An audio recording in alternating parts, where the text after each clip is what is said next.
Hello friends, Jermaine here and welcome to this mini course. We're going to be building a simple contacts list application using Flutter and MongoDB.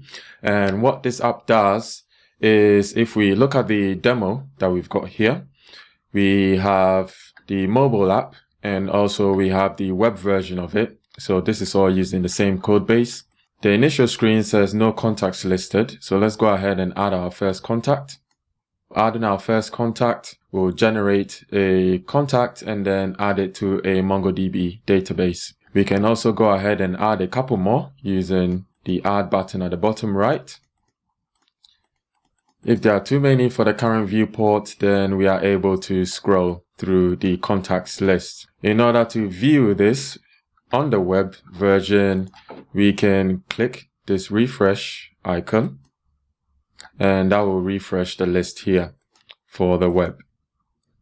In order to delete a contact, we can click on this trash can icon as such. And in order to see that update on the mobile, we just click refresh to give us the update. And if we go ahead and delete the rest of the contacts, we're back to this initial screen.